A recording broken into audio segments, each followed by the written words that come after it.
Guys, आपको बता दूं,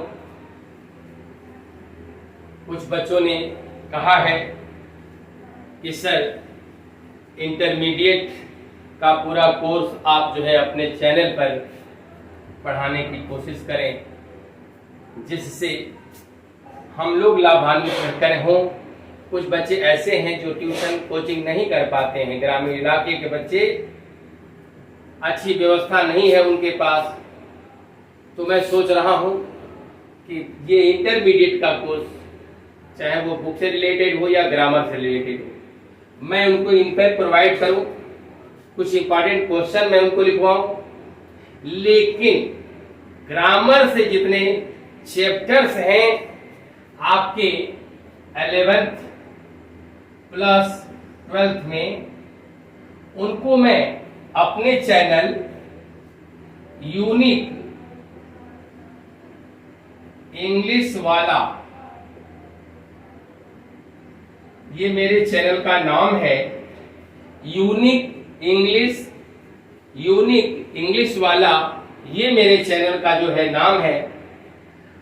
और इस पर मैं पूरा फुल ग्रामर आपका इंटरमीडिएट का आपको कंप्लीट कराने वाला हूं। तो माय डियर गाइस, आप इसको नोट करें, एक बढ़िया कॉपी बनाएं, और इस पर भी मैं आपको जो है कहूंगा, इस पर होमवर्क दूंगा। हर तरीके से आपको यह क्वेश्चन तैयार हो जाएगा। तो आइए हम चलते हैं। पहला चैप्टर आपका देखिए, सिंथेसिस में शुरू कर रहा हूं। सिंथेसिस का मतलब कॉम्बिनेशन, जो इसका हिंदी होता है संयोजन। सिंथेसिस का हिंदी संयोजन है जोड़ना, मिलाना, जोड़ना। इसके अंतर्गत दो या दो से अधिक साधारण वाक्यों को जोड़कर एक नए वाक्य की रचना की जाती है। और इस प्रक्रिया में जब एक वाक्य बनता है तो यह वाक्य सिंपल हो सकता है, कंपाउंड हो सकता है, कॉम्प्लेक्स हो सकता है। तो माय डियर गाइस, अब मैं आपको बताने वाला हूं सिंपल सेंटेंस। क्या बताने वाला हूं? Simple sentence. अब देखिए, सिंथेसिस की प्रक्रिया में हम कैसे आगे बढ़ते हैं। तो पहला देखिए, ये कंडीशन आपको मिलेगा कि दो या दो से अधिक सेंटेंस मिलेंगे, और उसको आपको सिंपल बनाना होता है, कंपाउंड बनाना होता है, कॉम्प्लेक्स बनाना होता है। इस सीरीज में हम बताते हैं। पहला, 2 or more सिंपल सेंटेंसेस, दो या अधिक साधारण वाक्यों को मिलाकर इनटू वन सिंपल सेंटेंस बनाना है। चलिए, पहला चैप्टर हम सिंपल को शुरू करते हैं। सिंपल सेंटेंस हम कैसे बनाते हैं? दो या दो से अधिक वाक्यों को जोड़कर। अब सवाल उठता है कि सिंपल सेंटेंस किसे कहते हैं। तो my dear guys, a simple sentence has one subject and one finite verb. जो डेफिनेट वर्ब होता है, कोई भी वन, देखिए, the main quality of simple sentence has one subject and one main verb. उसमें एक कर्ता और एक मुख्य क्रिया का होना मस्ट है। और ऐसी स्थिति में हम क्या करते हैं? अब बना सिंपल सेंटेंस को बनाने के लिए किसका प्रयोग हम दो या दो से अधिक वाक्य अगर दिए रहते हैं, तो उसको हम क्या क्या प्रयोग करके सिंपल सेंटेंस बनाते हैं। तो उसमें हम पहला जो क्रम है, पार्टिसिपल का प्रयोग करके, पार्टिसिपल का प्रयोग करके हम सिंपल सेंटेंस बनाते हैं। अब पार्टिसिपल क्या होता है? तो माय डियर गाइस, वह क्रिया जो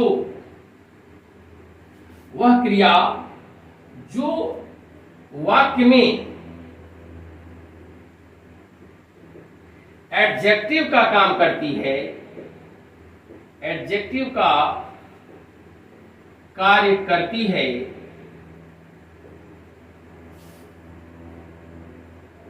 पार्टिसिपल कहलाती है, पार्टिसिपल कहलाती है। बच्चों,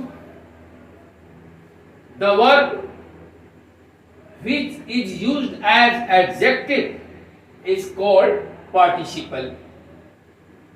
तो अब ये आपको देना है कि जो क्रिया वाक्य में एडजेक्टिव का काम करती है पार्टिसिपल कहलाती है, ये वर्ब से बनती है। अब आपको बताना है कि पार्टिसिपल बनता कैसे है, पार्टिसिपल कितने होते, तो पार्टिसिपल बनता कैसे है, तो वर्ब के फर्स्ट फॉर्म पार्टिसिपल वर्ब से बनता है और वह एडजेक्टिव का काम करता है। अब देखना है कि पार्टिसिपल होते कितने हैं। तो माय डियर गाइस, पार्टिसिपल आपके 3 होते हैं, प्रेजेंट पार्टिसिपल, पास्ट पार्टिसिपल और तीसरा होता है परफेक्ट पार्टिसिपल। तो माय डियर गाइस, इसको मैं लिख भी देता हूं। देखिए, पहला होता है प्रेजेंट पार्टिसिपल, दूसरा होता है past participle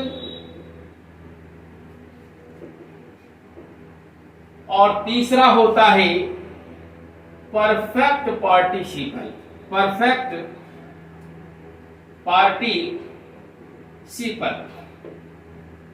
perfect participle. My dear guys, अब ये हमको पहले चलना है कि कैसे हम प्रेजेंट पार्टिसिपल का प्रयोग करके 2 या 2 से अधिक वाक्यों को मिलाकर एक सिंपल सेंटेंस बनाते हैं। तो माय डियर गाइस, आपको बता दूं कि प्रेजेंट पार्टिसिपल क्रिया के फर्स्ट फॉर्म में आईएनजी जोड़ने से बनता है। प्रेजेंट पार्टिसिपल कैसे बनता है, तो V1 प्लस आईएनजी, ये आपका प्रेजेंट पार्टिसिपल। और इसका हिंदी में जब अर्थ निकालते हैं तो क्रियाधन कर अथवा करके आता है। एक बार और सुनिए, प्रेजेंट पार्टिसिपल बनता कैसे है, तो फर्स्ट फॉर्म में आईएनजी लगाते हैं तो प्रेजेंट पार्टिसिपल बनता है। इसका हिंदी में अर्थ निकालते हैं तो क्रिया प्लस कर अथवा करके आता है। अब ये आपको देखना है, सवाल दिमाग में आपके उठता है कि आखिर में प्रेजेंट पार्टिसिपल का प्रयोग कब करते हैं, करते कब है, तो आपको ध्यान देना होगा। मान लीजिए एक आपका सब्जेक्ट पहला है और एक सब्जेक्ट आपका दूसरा है। यह ध्यान देने योग्य है कि 2 सेंटेंस अगर आते हैं तो उन दोनों का सब्जेक्ट समान होगा, इक्वल होगा। यानी जो पहले सब्जेक्ट का, जो पहले सेंटेंस का जो सब्जेक्ट होगा वही दूसरे सेंटेंस का सब्जेक्ट होगा। यानी सब्जेक्ट में क्या है, इक्वलिटी है, समानता है। दोनों ही सब्जेक्ट जो है दोनों ही सेंटेंस के समान होते हैं। दूसरी बात क्या है, जो फाइनाइट वर्ब होता है, जो फाइनाइट वर्ब है यह दूसरे सेंटेंस के इक्वल नहीं होता है। यानी ये जो फाइनाइट वर्ब है दूसरे सेंटेंस का, वह पहले सेंटेंस से भिन्न होगा। यानी दोनों सेंटेंस में जो वर्ब आएंगे, जो मेन वर्ब आएंगे, वह भिन्न होंगे। वर्ब देखिए, ये भी होता है वर्ब, फाइनाइट वर्ब, और एक होता है नॉन फाइनाइट वर्ब। चलिए इसकी चर्चा हम आपको बाद में बताएंगे, ठीक है। फाइनाइट वर्ब देखिए वह टेंस में मेन सब्जेक्ट के रूप में काम करते हैं, जबकि नॉन फाइनाइट वर्ब का कोई असर सब्जेक्ट पे नहीं पड़ता है। तो जो वर्ब सब्जेक्ट के अनुसार होता है वह फिनिट वर्ब होता है। जो वर्ब सब्जेक्ट के अनुसार प्रयोग नहीं होता है उसको क्या कहते हैं? नॉन फिनिट कहते हैं। आइए दूसरी कंडीशन ये है कि जो टाइम इंटरवल होगा इन दोनों के बीच में, टाइम इंटरवल आपका 0 होगा। टाइम इंटरवल 0 होगा। तो माय डियर गाइस, एक बात और सुने कि प्रेजेंट पार्टिसिपल का प्रयोग करते कब है? पहला कंडीशन, दोनों ही सेंटेंस के सब्जेक्ट समान होंगे। दूसरा कंडीशन, पहले सेंटेंस का जो फाइनाइट वर्ब होगा और दूसरे सेंटेंस का जो फाइनाइट वर्ब होगा वह अलग अलग होगा, यानी बिल्कुल समान नहीं होंगे। और जो दोनों सेंटेंस के जो वर्ब आते हैं उनमें जो गैप होता है, जो इंटरवल होता है, वह 0 होता है। यानी एक के बाद दूसरी क्रिया, जैसे ही पहले वाक्य की क्रिया परफॉर्म होती है, दूसरे वाक्य की क्रिया तुरंत शुरू हो जाती है। यानी एक वाक्य क्रिया के होने के बाद दूसरी क्रिया तुरंत शुरू हो जाती है। लेकिन हाँ, एक बात और है कि हम किस क्रिया को प्रेजेंट पार्टिसिपल बनाएंगे, दूसरे वाक्य की क्रिया को या पहले वाक्य की क्रिया को? तो माय डियर गाइस, जो फाइनाइट वर्ब, जो मेन वर्ब पहले होता है उसी को हम प्रेजेंट पार्टिसिपल बनाते हैं, और दूसरे जो वाक्य में आया हुआ फाइनाइट वर्ब है उसको ज्यों का त्यों रहने देते हैं। जैसे देख लीजिए, he saw a snake, he ran away। My dear guys, उसने एक सांप देखा, वह भाग गया। वह एक सांप देखा और क्या हुआ? वह भाग गया। आप बताइए, देखिए इसका सब्जेक्ट, पहले सेंटेंस का सब्जेक्ट और दूसरे सब्जेक्ट का सेंटेंस सेम है, ये कंडीशन पूरा हो गया। आइए, इसका जो फाइनाइट वर्ब है वह सा है और इसका रैन है। दोनों का फाइनाइट वर्ब अलग अलग है, सेम नहीं है, ये भी कंडीशन आपका कंप्लीट है। अच्छा, टाइम इंटरवल की बात देखिए, जैसे ही उसने सांप देखा, वह सांप देखा, वह भाग गया। अच्छा, ये बताइए, आपके सामने सपोज कर लीजिए आपके सामने सर्प आ गया, आपने दिखा, आप एकदम बिल्कुल खड़े रहेंगे क्या? चलो भाई कोई बात नहीं है। नो, आप जैसे ही सांप को देखेंगे तुरंत एक्शन में हो जाएंगे, यानी दूसरा काम करेंगे, भागेंगे या कोई और काम, जो पीटने का, मारने का, जो भी है, आप तुरंत एक्शन दूसरा लेंगे। यानी उन दोनों के बीच में टाइम इंटरवल होगा वह 0 होगा, तीनों कंडीशन पूरा होगा। तो माय डियर गाइस, आप ये समझ लीजिए कि प्रेजेंट पार्टिसिपल का प्रयोग कब करते हैं, तो उसके लिए 3 कंडीशन याद रखना। सब्जेक्ट इक्वल होगा, फाइनाइट वर्ब अलग अलग होंगे, टाइम इंटरवल 0 होगा। अब ये सवाल उठता है कि प्रेजेंट पार्टिसिपल हम बनाते किसको हैं? तो देखिए, अब जो है यानी सांप को देख करके, अब आप देखिए, जो वर्ब पहले होता है उसी को हम क्या करते हैं? प्रेजेंट पार्टिसिपल बनाते हैं। तो सा का फर्स्ट फॉर्म होता है सी, और सी में आईएनजी लगाइए। पहले ये हो रहा है सा, इसका फर्स्ट फॉर्म सी होता है, आईएनजी लगाइए, तो होगा seeing a snake, he ran away।